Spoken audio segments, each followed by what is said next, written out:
So hello everyone, welcome back to the channel Mehraj mastery classes. तो कैसे हैं आप सब? I hope you all good और doing well in their life और अच्छे से अपने एग्जाम की प्रेपरेशन कर रहे होंगे।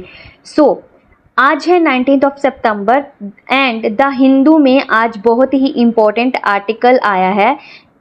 किससे related? Election commission of India और वोटर डिलीशन से रिलेटेड। तो आज हम करेंगे इलेक्शन कमीशन ऑफ इंडिया और वोटर डिलीशन के टॉपिक में के बारे में डिस्कशन। चलिए स्टार्ट करते हैं। बट सबसे पहले आज का हमारा कोट जो खुद के लिए नोट है, note to self, trust yourself. इस नोट में ये बोला गया है कि खुद पर विश्वास रखो, अपना 100% दो, अपने किसी भी काम में 100% दो और यू आर स्ट्रोंग।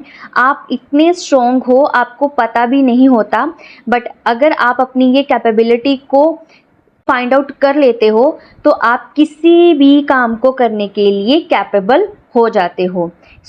खुद के लिए एक नोट, ट्रस्ट योर सेल्फ, खुद पर विश्वास रखना चाहिए और हमेशा अपना 100% देना चाहिए। नेक्स्ट, द हिंदू में आज से हम एक लेक, इंडिया की जितनी भी लेक हैं वो डेली डिस्कस किया करेंगे। तो आज सबसे पहले लेक है द वुलर लेक। तो वुलर लेक कहाँ है? जो डिस्ट्रिक्ट बांदीपुर और सोपोर डिस्ट्रिक्ट है श्रीनगर का नॉर्थ में, उसके बीच में ये लोकेटेड है। और ये Wular lake one of the largest fresh water lake है एशिया में। ओके, इस पॉइंट को आपने याद रखना है। और यहाँ पर बोला गया है कि रिच पॉपुलेशन मिलती है वर्ड्स की, जैसे कि black eared kite, Himalayan golden eagle, Himalayan monal, rock dove, Himalayan woodpecker and golden oriole. Okay, then ये भी बोला जाता है कि इस लेक का जो एरिया है 130 स्क्वायर किलोमीटर है और इसको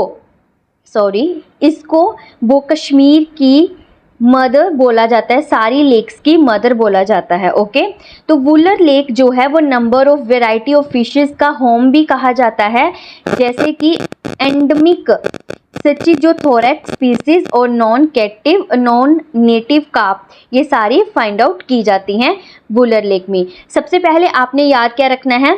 वुलर लेक जो है वो कश्मीर में है। तो उसके बाद आपने याद क्या रखना है? इसका एरिया 130 स्क्वायर किलोमीटर है और जो वुलर लेक है वो कश्मीर के डिस्ट्रिक्ट बांदीपुर और सोपोर में पड़ती है और ये एक एशिया की लार्जेस्ट फ्रेश वाटर लेक है। ओके, देन चलते हैं हमारे आज के टॉपिक की तरफ। जो टॉपिक है इलेक्शन कमीशन से रिलेटेड। यहाँ पर ये बोला गया है राहुल से CEC यानी कि चीफ इलेक्शन कमिश्नर जो प्रोटेक्ट कर रहे हैं डिस्ट्रॉइंग डेमोक्रेसी वाल, जो डेमोक्रेसी को डिस्ट्रॉय कर रहे हैं उनको जो हमारे चीफ कमिश्नर उसको प्रोटेक्ट कर रहे हैं। तो चलिए पढ़ते हैं इस टॉपिक के बारे में। सबसे पहले आप देखिए, जो टॉपिक है ये केस है एलिज वोटर डिलीशन का। ओके, इलेक्टोरल इंटीग्रिटी और डेमोक्रेसी इन इंडिया से लेके ये बोला जाता है कि जो डेमोक्रेसी है वो इंडिया के पॉलिटिकल सिस्टम की बैकबोन है, रीढ़ की हड्डी है, जिसकी वजह से फ्री एंड फायर इलेक्शन की वजह से इसकी नींव टिकी हुई है। ओके, देन रिसेंट में एक पॉलिटिकल कंट्रोवर्सी उठ गई है कि कर्नाटका और दूसरे स्टेट में एलिज्ड वोटर डिलीशन को लेकर, यानी कि एलिज्ड गलत तरीके से वोटर डिलीशन की जा रही है। जैसे केस निकल के आया है कर्नाटका से और भी बहुत सारे स्टेट से निकल के आया है। तो देन राहुल गांधी ने चीफ इलेक्शन कमिश्नर पे एक्यूज किया है कि वो उन लोगों को प्रोटेक्ट कर रहे हैं जो डेमोक्रेसी को डिस्ट्रॉय कर रहे हैं। ओके, देन उन्होंने voter deletion, misuse of software, fraudulent application को भी केसेस को हाईलाइट किया गया है।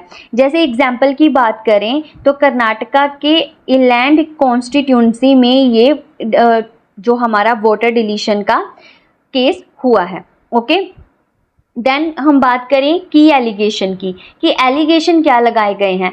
एलिगेशन ये लगे हैं कि फेक एप्लीकेशन के थ्रू मीन्स कि वोटर डिलीशन किया जा रहा है फेक एप्लीकेशन के थ्रू, यानी कि सॉफ्टवेयर के थ्रू। हजारों नाम एलिजिबली डिलीट किए गए हैं। ओके, तो कांग्रेस के जो स्ट्रॉन्ग होल्ड है उनको टारगेट किया गया है इसमें, ये उनके एलिगेशन है। और इलेक्शन कमीशन पर कॉम्प्लिसिटी और निग्लिजेंस का चार्जेस भी लगाया गया है। अब बात करते हैं इलेक्शन कमीशन के रिस्पॉन्स की कि उन्होंने क्या बोला है। अब ये बोलते हैं कि जो हमारे ऊपर एलिगेशन लगे हैं वो इनकरेक्ट हैं और बेसलेस हैं, इनकरेक्ट और बेसलेस हैं। और ये बोला गया है कि ड्यू प्रोसेस यानी कि इलेक्टोरल रोल हर बार अपडेट होते हैं एज पर लॉ, यानी कि लॉ के अकॉर्डिंग हर बार इलेक्टोरल रोल्स को अपडेट किया जाता है। स्ट्रेस की ड्यू प्रोसेस फॉलो नहीं हो रहा। ओके, देन अभी ये जो मैटर है ये क्यों इंपॉर्टेंट है इंडियन पॉलिटी और गवर्नेंस से रिलेटेड, तो यहाँ पर बोला गया है कि आर्टिकल 324 के तहत इलेक्शन कमीशन एक ऑटोनॉमस बॉडी है जो free and fair election conduct करवाती है, जो डेमोक्रेसी का कोर प्रिंसिपल भी है। ओके, और राइट टू वोट जो है वो सबसे बड़ा डेमोक्रेटिक राइट है जिससे हर नागरिक देश में वोटिंग करता है। अगर ट्रस्ट इंस्टीट्यूशन पर ही शेक हो जाएगा तो डेमोक्रेसी और भी ज़्यादा वीक हो जाएगी। ओके, अगर हम इसके ब्रॉडर कॉन्टेक्स्ट की बात करें तो ऐसे एलिगेशन पहले भी आए हैं, जैसे दिल्ली, तेलंगाना, महाराष्ट्र से।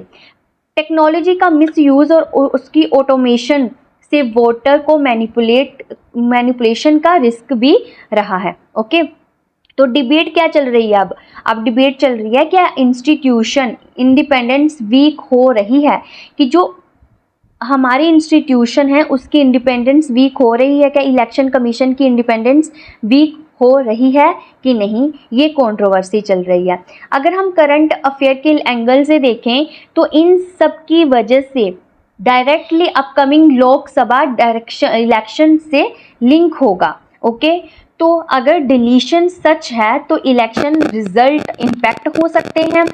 ओपोजिशन कॉन्टिन्यूसली बोल रही है कि डेमोक्रेसी का बैकस्लाइड हो रहा है। ओके, देन वे फॉरवर्ड की बात करें तो क्या करना चाहिए कि हमें इलेक्शन कमीशन ऑफ इंडिया की इंडिपेंडेंस को स्ट्रेंथ करना चाहिए और एक ट्रांसपेरेंट मैकेनिज्म रखना चाहिए वोटर रोल के लिए। सिक्योर टेक्नोलॉजी का यूज़ करना चाहिए, पब्लिक को अवेयर करवाना चाहिए और चेक करना चाहिए उनके इलेक्टोरल रोल्स को। और यहाँ पर बोला गया है कि एक ग्रेट अकाउंटेबिलिटी भी होनी चाहिए जुडिशियल और पार्लियामेंट्री ओवरसाइट के लिए। अकाउंटेबिलिटी जो है वो ज़्यादा इम्पोर्टेंट है। अब देखिए, हमारे लिए पॉलिटिकल एंगल में जाना इम्पोर्टेंट नहीं होता, हमें एग्ज़ाम के रेलिवेंट पढ़ना होता है। और एग्ज़ाम के रेलिवेंट में इसमें कौन से दो ऐसे पॉइंट हैं जो आप इससे पढ़ोगे, तो वो है कि इलेक्शन कमीशन ऑफ इंडिया क्या है, एंड देन पढ़ेंगे कि वोटर डिलीशन क्या होता है। ओके, इन दो टॉपिक्स को हमने ढंग से पढ़ना है, इसी में से ही एग्जाम में क्वेश्चन पूछे जाएंगे। तो चलिए स्टार्ट करते हैं। सबसे पहले इलेक्शन कमीशन ऑफ इंडिया क्या है। इलेक्शन कमीशन ऑफ इंडिया एक ऑटोनॉमस कॉन्स्टिट्यूशनल बॉडी है, यानी कि ये एक इंडिपेंडेंट बॉडी है। इसके ऊपर किसी का भी दबाव नहीं होगा, किसी भी पॉलिटिकल पार्टी का दबाव नहीं होगा। ओके, तो इसका प्राइमरी रोल की बात करें तो इसका प्राइमरी रोल है कि free and fair election conduct करवाने हैं इंडिया में। और इस बॉडी को इस्टेब्लिश किया गया था 25 जनवरी 1950 में। ओके, देन सेलिब्रेटेड एज और इलेक्शन कमीशन ऑफ 25 जनवरी 1950 में जब इसको इस्टेब्लिश किया गया था, तो आज हम इस डे को 25 जनवरी को नेशनल वोटर डेज के रूप में भी सेलिब्रेट करते हैं। अगर हम बात करें कॉन्स्टिट्यूशनल प्रोविज़न की, तो हमें संविधान का आर्टिकल 224 ये बताता है कि इलेक्शन कमीशन ऑफ इंडिया की पावर्स हैं कि डायरेक्शन देनी, कंट्रोल करना इलेक्शन को। और इलेक्शन कमीशन ऑफ इंडिया कौन कौन से इलेक्शन को कंडक्ट करवाता है, तो लोकसभा के इलेक्शन को, राज्यसभा के इलेक्शन को, स्टेट लेजिस्लेटिव असेंबली और उनकी काउंसिल के इलेक्शन को, प्रेसिडेंट एंड वाइस प्रेसिडेंट के इलेक्शन को भी election commission of India he conduct करवाता है। देन बात करें इसकी कॉम्पोजिशन की, तो जब इस बॉडी को इस्टेब्लिश किया गया था तो only one chief election commissioner था। ओके, देन जब इसमें 1989 के बाद मल्टी मेंबर बॉडी बनाई गई। अभी करंट का स्ट्रक्चर क्या है कि एक चीफ इलेक्शन कमिश्नर होता है और उसके साथ 2 इलेक्शन कमिश्नर होते हैं। ओके, और अपॉइंटमेंट इसकी प्रेसिडेंट के थ्रू होती है और टेन्योर इनका 6 साल का होता है और अंटिल जब तक उस जो पर्सन है उनकी 65 एज ना हो जाए। ओके, देन बात करें हम इलेक्शन ऑफ कमीशन के चीफ कमिश्नर के नाम की, तो ज्ञानेश कुमार इनका नाम है chief election commissioner, Gyanesh. Okay, अगर हम बात करें इलेक्शन कमिश्नर की बात की तो ये है सुखबीर सिंह संधू और विवेक जोशी, ज्ञानेश कुमार। ओके, अब हम बात करते हैं इसकी इम्पोर्टेंस की। इम्पोर्टेंस क्या है? इम्पोर्टेंस है गार्डियन ऑफ डेमोक्रेसी। ये डेमोक्रेसी का गार्डियन है जो free and fair election conduct करवाते हैं। ये एज अ नेचुरल एम्पायर का काम करते हैं पॉलिटिकल पार्टीज के बीच में।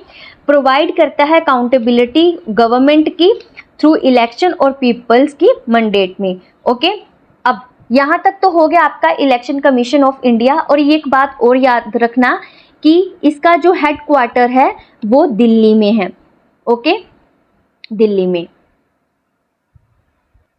और ज्ञानेश कुमार जो हैं वो 26 नंबर के चीफ इलेक्शन कमिश्नर हैं। ओके, तो चलिए अब पढ़ते हैं हम कॉन्सेप्ट ऑफ वोटर डिलीशन के बारे में। तो देखिए वोटर डिलीशन क्या होता है। वोटर डिलीशन का मतलब होता है कि किसी भी पर्सन का नेम ऑफिशियल वोटर लिस्ट से हटाना, उसको आप बोलते हो वोटर डिलीशन। और ये काम इलेक्शन कमीशन ऑफ इंडिया करती है। देन अगर बात करें कि लीगली कब वोटर डिलीशन होती है तो उसके रीज़न होते हैं। के जो 4 रीज़न हैं वो रीज़न है change of residence, death of voter, duplicate entries, voluntary applications.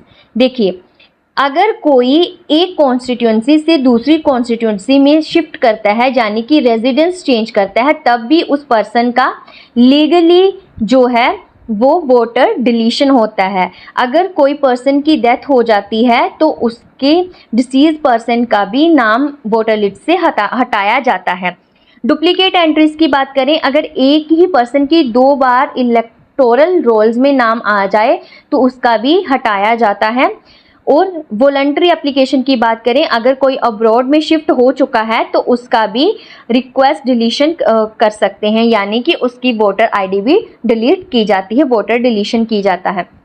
अगर हम बात करें इलीगल वोटर डिलीशन की और फ्रॉडुलेंट की, तो फेक एप्लीकेशन फाइल करके किसी के नाम पर जब वोटर की जाती है, जब पता चलता है तो उसकी वजह से भी वोटर डिलीशन किया जाता है।